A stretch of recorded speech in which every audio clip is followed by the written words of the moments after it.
Good evening friend. दोस्तों, आज हम प्रोडक्शन थ्योरी के अंदर एक बहुत ही इम्पोर्टेंट कॉन्सेप्ट को पढ़ेंगे जिसका नाम है law of variable proportion.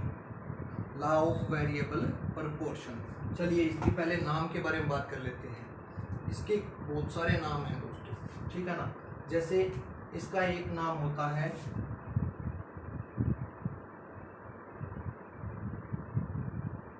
Diminishing return. एक तो ये नाम होता है इसका, एक तो ये होता है ये लॉ ऑफ वेरिएबल प्रोपोर्शन, ठीक है ना। एक होता है डिमिनिशिंग रिटर्न्स, एक होता है रिटर्न्स टू फैक्टर, ये नाम होता है। एक इसका नाम होता है दोस्तों, क्या होता है, लॉ ऑफ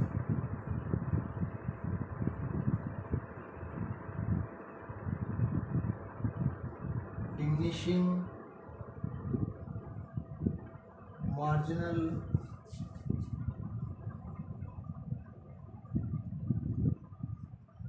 प्रोडक्टिविटी, ये भी इसका नाम होता है दोस्तों, ठीक है ना। तो ये चार इस लॉ के नाम हमने पढ़ लिए, ठीक है। हिंदी में इसको बोलते हैं घटते बढ़ते अनुपात का नियम, ठीक है ना। घटते बढ़ते अनुपात का नियम बोलते हैं। तो जो ये लॉ ऑफ वेरिएबल प्रोपोर्शन है दोस्तों, ये क्या कहता है, जो लॉ ऑफ वेरिएबल प्रोपोर्शन है वो हमें ये बताता है कि दो तरह के तो साधन होते हैं दोस्तों। एक तो होता है फिक्स, एक होता है वेरिएबल। ये दो तो हमारे पास क्या होते हैं, साधन होते हैं, ठीक है।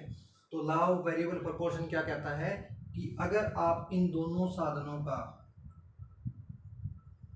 यानी स्थिर साधन और परिवर्तनशील साधन, दोनों का डिफरेंट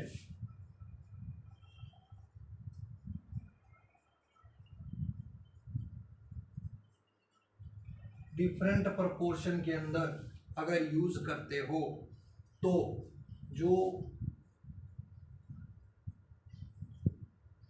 टोटल प्रोडक्शन होता है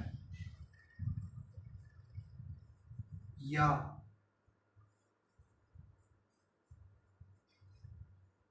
रिटर्न्स होते हैं उनमें भी चेंज आ जाता है। क्या आ जाता है, चेंज आ जाता है। ये लॉ मेनली यही बात बोलता है। क्लियर हुआ? नहीं हुआ तो दोबारा हम बैठे हैं ना। चलिए बात करते हैं।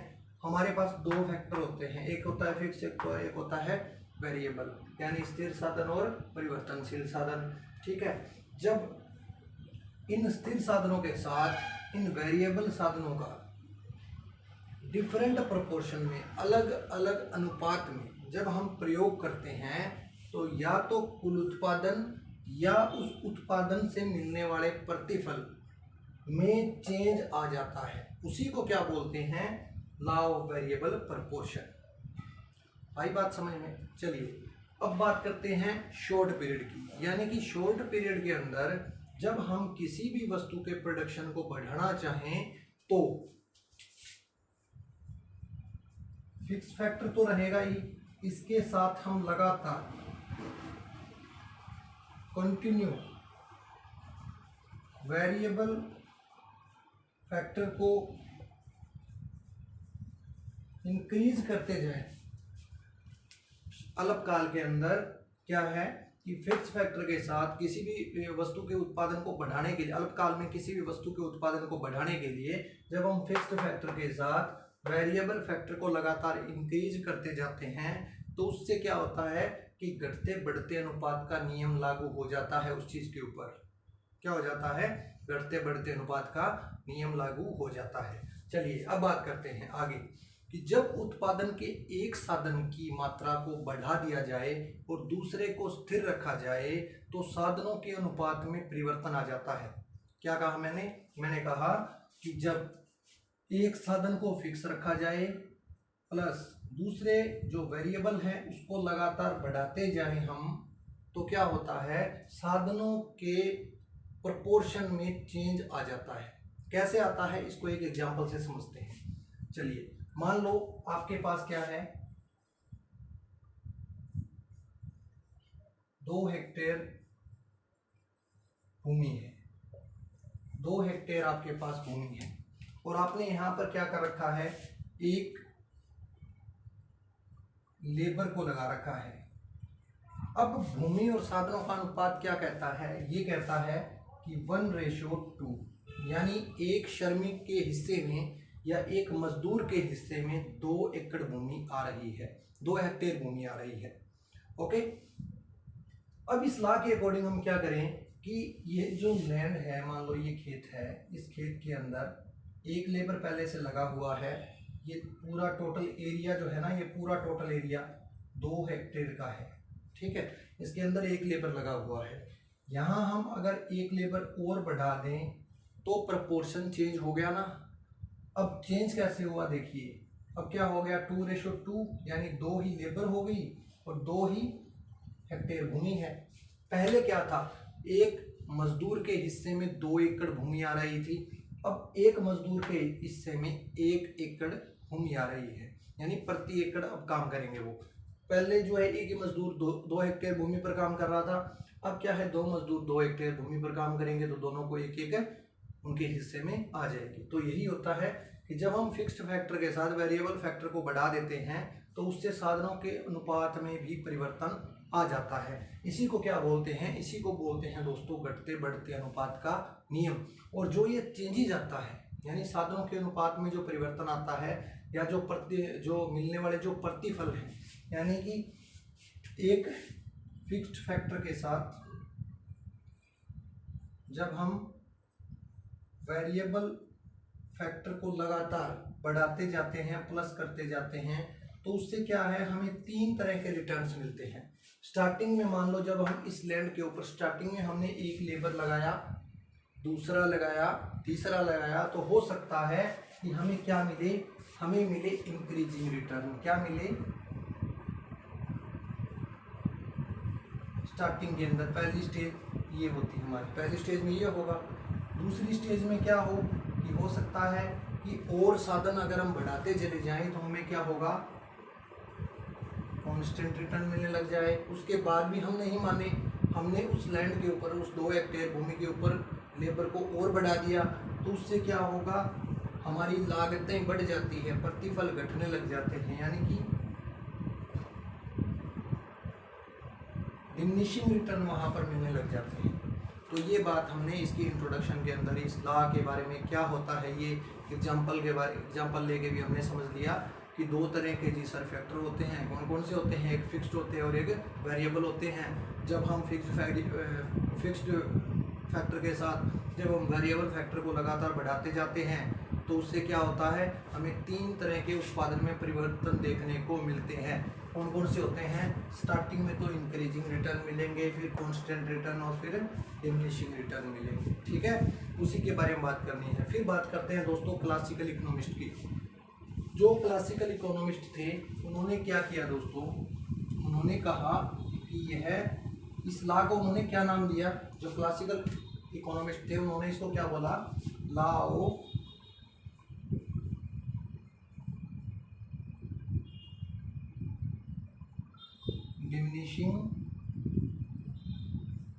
ऑफ डिमिनिशिंग रिटर्न का नाम दिया। किसने नाम दिया था,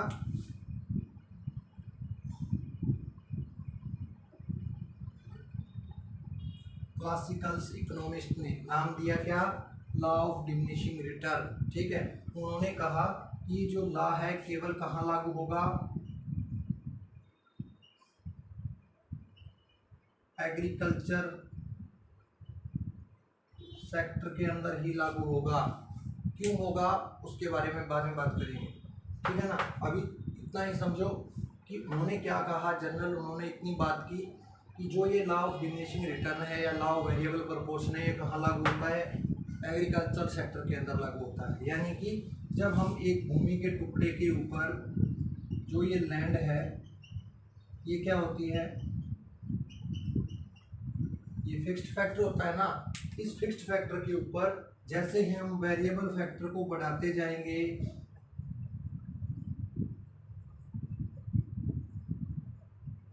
तो 3 तरह की सिचुएशन पैदा होंगी और अंत में कौन सी सिचुएशन पैदा होगी, कि इस खेत के अंदर लेबर की इतनी ज़्यादा संख्या हो जाएगी, इतनी ज़्यादा भीड़ हो जाएगी कि उनसे मिलने वाली जो मार्जिनल प्रोडक्टिविटी है, उन लेबर से मिलने वाली जो सीमांत उत्पादकता है वो जीरो भी हो जाएगी और वो नेगेटिव भी हो जाएगी। ठीक है ना, ये बात किसने बोली थी? क्लासिकल इकोनॉमिस्ट ने बोली थी। ठीक है दोस्तों, उसके बाद में एक और इकोनॉमिस्ट थे जिन्होंने एक बहुत ही अच्छी बात बोली। क्या उनका नाम क्या था? प्रोफेसर HR बेरियन। क्या नाम था? प्रोफेसर HR बेरियन। उन्होंने क्या कहा? उन्होंने कहा कि it is not really a law, यह एक नियम नहीं है, यह वास्तव में प्रोडक्शन प्रोसेस का एक फीचर है। It is not a law, it just a common feature of most kind of production process. उन्होंने क्या कहा कि यह एक लॉ नहीं है, जस्ट एक लॉ नहीं है, केवल एक लॉ ही नहीं है, ये क्या है? ये प्रोडक्शन प्रोसेस का क्या है? फीचर है ये प्रोडक्शन प्रोसेस का। ठीक है दोस्तों, ये इसकी जनरल इंट्रोडक्शन की बातें खत्म हो चुकी है। अब बात करते हैं लॉ की अजम्पशन के बारे में। अजम्पशन में क्या है? कोई भी लॉ जो होता है ना इकोनॉमिक्स का, वो अजम्पशन के ऊपर बेस्ड होता है। यानी कि हम पहले ही मान लेते हैं चीज़ों को कि ऐसे ऐसे अगर होगा तो हमारा लॉ अप्लाई होगा। ठीक है ना, अगर ऐसे ऐसे नहीं हुआ तो हमारा लॉ जो है मार्केट में एग्जिस्ट नहीं करेगा। ठीक है ना, क्लासिकल्स ने बोला था कि ये लॉ केवल एग्रीकल्चर के ऊपर लागू होता है, लेकिन ये आजकल सभी सेक्टर के अंदर लागू होने लग गया है। ठीक है ना, हर एक चीज़ के ऊपर लागू होने लग गया है। ठीक है, चलिए अजम्पशन की बात करते हैं। सबसे पहले क्या है कि यहाँ पर प्रोडक्शन का एक ही फैक्टर क्या होता है? वेरिएबल होता है। ठीक है ना, एक ही फैक्टर क्या होता है? वेरिएबल होता है, बाकी सारे क्या होते हैं? फिक्स होते हैं। दूसरी चीज़, जो वेरिएबल फैक्टर है उसकी सारी यूनिट्स होमोजीनियस होनी चाहिए। यानी वेरिएबल फैक्टर हम यहाँ पर किसको मान रहे हैं? लेबर को। यानी सारे लेबर एक जैसे होने चाहिए। ये नहीं कि एक लेबर तो एक घंटे में जो है किसी प्रोडक्ट की 100 यूनिट को बना देता है और एक लेबर एक घंटे के अंदर किसी प्रोडक्ट की 500 यूनिट को बना देता है। ऐसा नहीं होना चाहिए। जो लेबर है उनकी काम करने की क्षमता सबकी बराबर होनी चाहिए, होमोजीनियस होने चाहिए। जैसे होमोजीनियस प्रोडक्ट होता है वैसे ही होमोजीनियस लेबर होनी चाहिए। ठीक है ना, प्रोडक्शन यूनिट जो होती है, प्रोडक्शन फैक्टर जो है हमारा वेरिएबल फैक्टर है, वो क्या होना चाहिए? होमोजीनियस होना चाहिए। चलिए दोस्तों, आगे बात करते हैं कि उत्पादन के साधनों का विभिन्न अनुपातों में हम प्रयोग कर सकते हैं। यानी कि एक फिक्स्ड फैक्टर के साथ हम वेरिएबल फैक्टर की कितनी भी मात्राओं का प्रयोग कर सकते हैं। यानी कि कोई भी कॉम्बिनेशन बढ़ा सकते हैं, 1+2 या 1+3 या 1+4 या 1+5, इस तरीके से हम कॉम्बिनेशन बढ़ा सकते हैं। यानी कि एक फिक्स्ड फैक्टर की एक यूनिट के साथ हम वेरिएबल की कितनी भी यूनिट को यूज़ कर सकते हैं, इसमें कोई मनाही नहीं है। ठीक है, चलिए अब बात करते हैं लॉ के डायग्राम की। ठीक है ना, डायरेक्ट डायग्राम करेंगे। हमारे पास 3 स्टेज होती है, तीनों स्टेजों की डायरेक्टली हम बात करेंगे बारी बारी से। देखिए, मैंने कहा था आपको स्टार्टिंग में कि जब फिक्स्ड फैक्टर के साथ अगर कोई उत्पादक ये चाहता है कि प्रोडक्शन बढ़ जाए तो वो क्या करेगा? वो करेगा कि फिक्स्ड फैक्टर के साथ में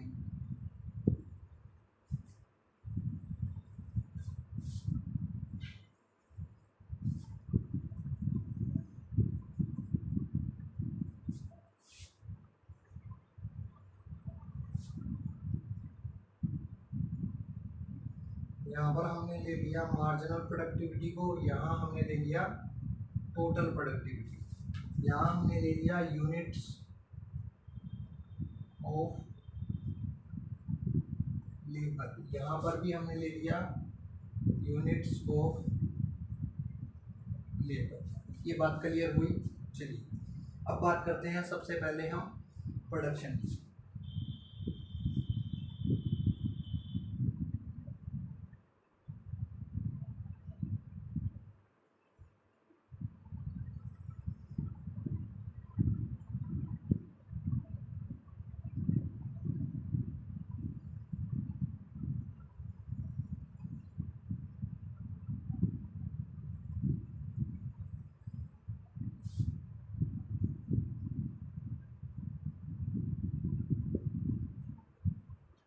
हो गया मार्जिनल प्रोडक्टिविटी, और ये है हमारा टीपी टोटल प्रोडक्शन। ठीक है, इस पॉइंट को नाम दे देते हैं ए। ठीक है, इस पॉइंट को नाम दे देते हैं बी, इस पॉइंट को नाम दे देते हैं पी। ओके, और इसको नाम दे देते हैं के। चलिए, यहाँ पर हमारा क्यू है, यहाँ पर Q1 है। ओके, अब बात करते हैं 3 स्टेज की। यहाँ 3 स्टेज होती है। पहली स्टेज तो यहाँ से यहाँ तक फर्स्ट स्टेज होगी, फिर इसके बाद में यहाँ से यहाँ तक क्या होगी, सेकंड स्टेज होगी हमारी, फिर इसके बाद में ये जो है थर्ड स्टेज होगी। इसी तरह ऊपर वाले में ये क्या है, फर्स्ट, ये क्या है सेकंड, और ये क्या है थर्ड स्टेज। चलिए, अब बात करते हैं हम इन तीनों स्टेजेस की। ये स्टार्ट कहाँ से हुआ कॉन्सेप्ट, ये स्टार्ट यहाँ से होता है कि शॉर्ट पीरियड के अंदर कोई भी प्रोड्यूसर जो होता है या कोई भी कृषक जो है वो अपने प्रोडक्शन को इंक्रीज करना चाहता है, अपने प्रोडक्शन को बढ़ाना चाहता है, तो उसके पास 2 रास्ते होते हैं। ठीक है ना, फिक्स्ड फैक्टर, वेरिएबल फैक्टर। यानी उसके पास क्या है, एक भूमि है 2 एकड़, मान लो क्या है उसके पास 2 एकड़ भूमि है। इन 2 एकड़ भूमि के ऊपर क्या है, वो ये जो लैंड है, ये भूमि है, ये क्या है फिक्स्ड फैक्टर है, यानी ये फिक्स्ड फैक्टर है। और जो लेबर है वो क्या है, वेरिएबल फैक्टर है। ठीक है, जब हम वेरिएबल फैक्टर को लगातार बढ़ाते जाएंगे तो उत्पादन में जो मिलने वाले जो रिटर्न होते हैं उनमें 3 तरीके के परिवर्तन होते हैं। सबसे पहले जब हमने OQ लेबर को लगाया, जब OQ लेबर को हमने लगाया तो कुल उत्पादन बढ़ती दर से बढ़ा। ठीक है, इस A पॉइंट तक इंक्रीजिंग रेट से बहुत ज़्यादा प्रोडक्शन बढ़ जाता है। ठीक है, और यहाँ पर मार्जिनल प्रोडक्टिविटी भी बढ़ती है। ठीक है ना, मार्जिनल प्रोडक्टिविटी भी बढ़ती है और टोटल प्रोडक्टिविटी है वो भी बढ़ती है। किस पॉइंट तक है, इस A पॉइंट तक। अब क्या है, लेबर को बढ़ाकर हमने क्या कर दिया, Q से Q1 कर दिया। जब हमने हमें स्टार्टिंग में इतने ज़्यादा रिटर्न मिले, इतना ज़्यादा प्रॉफिट हुआ, तो ऑब्वियसली हम क्या करेंगे, लेबर को बढ़ाएंगे। तो हमने क्या किया, लेबर को बढ़ा दिया, फिक्स्ड फैक्टर के साथ हमने लेबर को और बढ़ा दिया। जब हमने लेबर को बढ़ाया तो प्रोडक्शन जो है वो घटती दर से बढ़ने लगा, यानी कि डिमिनिशिंग रेट से जो है उत्पादन बढ़ने लगा। इस रेट से इसको लिख देते हैं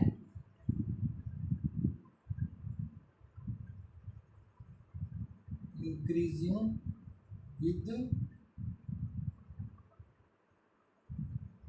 डिमिनिशिंग रेट, यानी प्रोडक्शन बढ़ने लगा कौन सी रेट से, डिमिनिशिंग रेट से, घटती दर से बढ़ने लगा। और कहाँ तक बढ़ा, इस P पॉइंट के ऊपर पीक पर आके।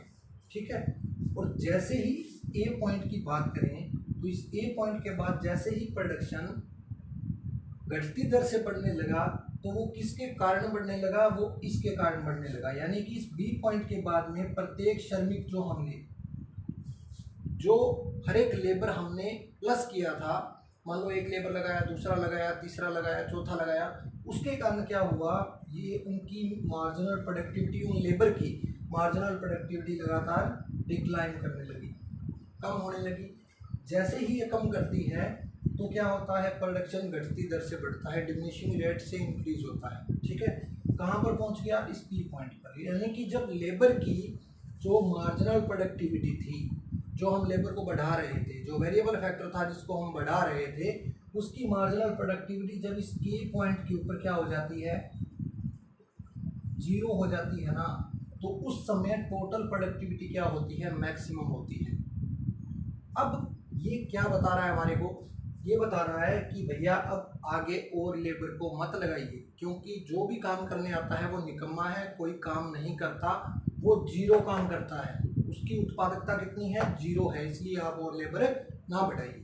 लेकिन जो प्रोड्यूसर होता है वो मानने वाला नहीं होता, वो क्या करता है, इस Q1 पॉइंट के बाद में मान लो कहीं भी Q2 हो गया, Q3 हो गया, कितने भी वो लोगों को काम पर और लगाता है। जब वो काम पर लगाता है तो उन लोगों से, वो लोग जो नए आएंगे काम करने के लिए, वो पहले वालों से भी निठल्ले हैं। वो क्या है, पहले यानी कि उनकी काम करने की क्षमता नेगेटिव है, यानी कि वो काम नहीं कर रहे, वो खराब कर रहे हैं। जो पहले से लोग काम कर रहे थे, आके उन्होंने उनको बातों में लगा लिया कि छोड़ यार, काम क्या करना है, बातें करते हैं। बातें करने लग गए, काम कम हो गया, यानी कि प्रोडक्टिविटी घटने लग गई। प्रोडक्टिविटी क्या हो गई, कम होने लग गई। किसके कारण, जब मार्जिनल प्रोडक्टिविटी जीरो हो गई थी, उस जीरो के बाद में भी हमने जब लेबर को बढ़ाया तो उससे क्या हुआ, उन लेबर से मिलने वाली मार्जिनल प्रोडक्टिविटी ऋणात्मक थी, नेगेटिव थी। तो नेगेटिव थी तो उस कारण क्या हुआ, प्रोडक्शन भी हमारा कम होना शुरू हो गया। तो इतना ही है दोस्तों law of variable proportion.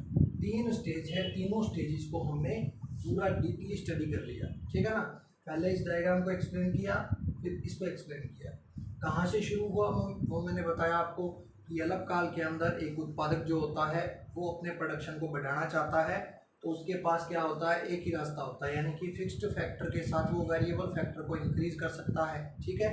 Technology constant होती है, ओके, टेक्नोलॉजी कांस्टेंट होती है। अगर टेक्नोलॉजी को हम यहाँ पर जोड़ दिया जाए, अगर इस थ्योरी के साथ कनेक्ट कर दिया जाए टेक्नोलॉजी को, कि आप टेक्नोलॉजी को बढ़ा सकते हो, तो क्या होगा, ये लॉ फेल हो जाएगा, ठीक है ना।